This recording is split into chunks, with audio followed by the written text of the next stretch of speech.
झज्जर में संविधान सत्ता मंच का हुआ गठन। झज्जर से भरेगी विकास की हुंकार, बोले संदीप राजवर। बाबा साहेब भीमराव अंबेडकर की जयंती पर सर्व समाज विचार मंच ने संविधान सत्ता मंच का किया गठन। मॉडर्न हरियाणा न्यूज झज्जर शहर की पंजाबी धर्मशाला में संविधान निर्माता महामानव बाबा साहेब भीमराव अंबेडकर की जयंती के शुभ अवसर पर शहर के गणमान्य व्यक्तियों ने व सामाजिक संस्था सर्व समाज विचार मंच की ओर से एक गोष्ठी का आयोजन किया गया। बाबा साहेब भीमराव अंबेडकर की जयंती पर बुजुर्गों, महिला व पुरुषों को शाल देकर सम्मानित किया गया। इस अवसर पर 36 बिरादरी के प्रबुद्ध लोग शामिल हुए और बाबा साहेब भीमराव अंबेडकर को अपने श्रद्धा सुमन अर्पित किए। इस दौरान 36 बिरादरी के लोगों ने आपसी सहमति से संविधान सत्ता मंच सामाजिक संस्था का संदीप राजवर को अध्यक्ष घोषित किया। वहीं संदीप राजवर ने सभी को आश्वासन दिलवाया कि जो जिम्मेदारी जिले की उसे सौंपी गई है उस पर वह पूर्ण रूप से खरा उतरेंगे और कोई भी कौर कसर झज्जर के विकास की आवाज उठाने के लिए नहीं छोड़ेंगे। उन्होंने कहा कि झज्जर एक ऐतिहासिक शहर है, लेकिन हालात बद से बदतर हो गई हैं। उन्होंने बताया कि शहर के अंबेडकर चौक पर बाबा साहेब भीमराव अंबेडकर की प्रतिमा का नवनिर्माण करवाया जाएगा। वहीं जिले में यूनिवर्सिटी बनवाने पर भी जोर दिया जाएगा। उन्होंने बताया कि शिक्षा के क्षेत्र में झज्जर पीछे रहा है और यहां पर एक बेहतरीन यूनिवर्सिटी बनवाने की मांग पिछले काफी दिनों से की जा रही है। उन्होंने बताया कि झज्जर शहर व जिले को अग्रिम पंक्ति में लाने के लिए शहर व ग्रामीण इकट्ठा होने के लिए यह मंच बनाया है। इस मंच के माध्यम से जिले को अग्रिम पंक्ति में लाने का हर संभव प्रयास आगामी दिनों में किया जाएगा। उन्होंने बताया कि बाबा साहेब भीमराव अंबेडकर की आत्मकथ प्रतिमा को जल्द से जल्द बनाने के लिए कार्रवाई शुरू कर दी जाएगी। इस अवसर पर धर्मेंद्र बसवाल ने मंच के संचालन बखूबी किया।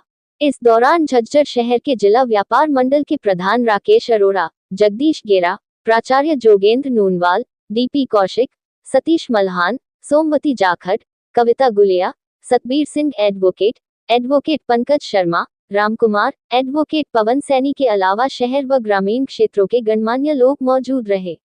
इस अवसर पर भंडारे का आयोजन भी किया गया और सभी ने बाबा साहेब भीमराव अंबेडकर की प्रतिमा पर पुष्प अर्पित किए और उन्हें नमन किया। झज्जर से राकेश कुमार की मॉडर्न हरियाणा न्यूज के लिए। मेरी तरफ से वो देना चाहता हूं।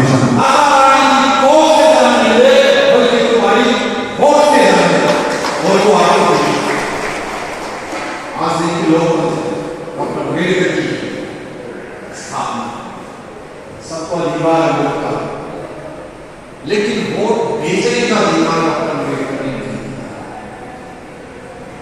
और डॉक्टर अम्बेडकर का समाज मैं अभी देखा कुछ गलियों में कोई झंडे उठा रहे थे। मैं उनसे बात की, क्या कर रहे हो प्रोग्राम? बोले जी भंडारा है। डॉक्टर भीमराव अम्बेडकर अमर रहे। बहुत ही सम्मानित हमारे महेंद्र जी स्टेज का संचालन कर रहे हैं। हमारे संदीप राजवर जी, हमारे साथ केशव सिंघल जी, वीडी कौशिक जी, राजकुमार अरोड़ा जी, राजवीर कौशिक जी, और हमारे बीच में अभिनेत्री हमारी सोमवती जाखड़ जी, वर्षा जी और महेंद्र कौर जी और मनीषा जी, और काफ़ी मात्रा में जो है यहाँ पे हमारे साथी डॉक्टर राकेश जी हमारे पत्रकार जी, और राजेंद्र कौशिक जी, अरोड़ा जी, सभी का मैं यहाँ पहुँचने पर हार्दिक अभिनंदन करता हूँ कि बाबा साहब के प्रोग्राम में शामिल हुए और जिस प्रकार से बात की श्रद्धांजलि देने के लिए पूरा झज्जर शहर उमड़ पड़ा है, उसके लिए मैं दिल की गहराई से सभी का हार्दिक अभिनंदन करता हूँ। बाबा साहब जी ने पार्टीशन ऑफ पाकिस्तान में लिखा था किताब में कि सच्चे जो है देशभक्त वो दलित, शोषित, पीड़ित हैं और मुसलमान किसी रूप से भी हमारे देश के लिए। बॉयज झज्जर के जो प्रिंसिपल साहब हैं श्री जोगेंद्र कुमार, उनका भी मैं यहाँ पर हार्दिक अभिनंदन करता हूँ। सोमवती जाखड़ जी, मनीषा चोपड़ा जी।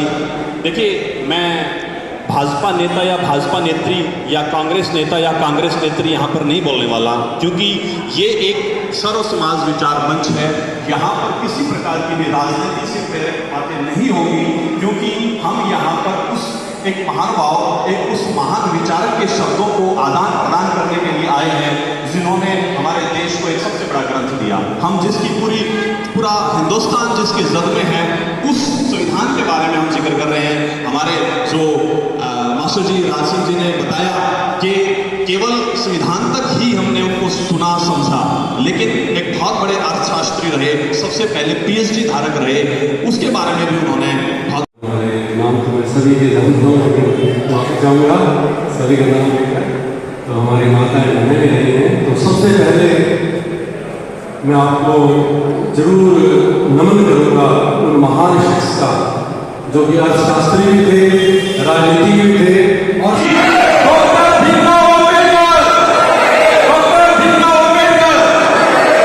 जैसा कि संदीप राजवर जी ने बताया कि किस प्रकार एक सर्व समाज के लिए कार्य किया हमारे भीमराव अम्बेडकर जी ने, तो ये बिल्कुल ठीक उसी प्रकार से मैं कहना चाहूंगा कि जिस प्रकार भगवान श्री कृष्ण वो योगीराज कहलाए, जिन्होंने चिंतन किया, जिन्होंने मंथन किया, वो पूरे समाज में वो बुद्धिमान लोग जिन्होंने योगीराज कहा, जिन्होंने पढ़ा, जो मूल व्यक्ति हैं जिन्होंने कृष्ण को नहीं पढ़ा, उन्होंने उनको सिर्फ माधवचोर और रसिकवढ़ ही दिया, लेकिन जिन्होंने उनको पढ़ा, जिन्होंने उनको समझा, उन्होंने उनको योगीराज कहा। एक गृहस्थ जीवन में किस प्रकार योगीराज कहलाए, जगत गुरु कहलाए, वो एक बहुत बड़ी बात है, और वो सिर्फ वही लोग समझ सकते हैं जिन्होंने कृष्ण को पढ़कर चिंतन और मनन किया। ठीक उसी प्रकार जो हमारे अम्बेडकर जी हैं, जिन्होंने उनको पढ़ा है, जिन्होंने उनको मनन किया है, चिंतन किया है, उनकी जो लिखी हुई किताबें हैं, उनके विचारों को समझा है, तो अम्बेडकर जी उन लोगों के लिए आज की सदी के महामानव हैं। क्योंकि अम्बेडकर जी किसी एक दायरे तक सीमित नहीं थे। मैं बार-बार मन से बता रहा हूं, ये इसीलिए सर्व समाज विचार मंच रखा गया क्योंकि सभी समाज के लिए कार्य किया। भारत पुरुष प्रधान देश है, उस पुरुष प्रधान देश में उन्होंने अपने जो प्रताड़ना थी उनको सहते हुए भी उन्होंने उस वक्त नहीं। आप देखिए ये धमनी की बोल है, जब सारे मिलकर इसे बोलते हैं तो ये परोपकार का मंत्र है, और हमारे अंदर एक वाइब्रेशन पैदा होता है। तो विज्ञान ने जो आज माना कि धमनी से पैदा होते हैं विद्युत, और विद्युत हमारे भीतर है, क्योंकि हमारा इलेक्ट्रॉन, प्रोटॉन, न्यूट्रॉन इनसे हमारे शरीर का निर्माण है और उसको एक्टिवेट करते हैं। तो ये मंत्र जो है संस्कृत का बोलना या पाली का बोलना, ये विशेष तौर पे हमें जगाते हैं। तो एक बार सारे मिलकर इस मंत्र को 3 बार बोलेंगे और फिर आप ध्वनि को देखें हमारे भीतर कैसे वो ध्वनि है, और ये कार्यक्रम की शुरुआत भी हो जाएगी। इतने लोग आते ही रहेंगे, धीरे धीरे शुरू करेंगे। हाथ जोड़ सकते हैं हम लेकर से। ओम विश्वा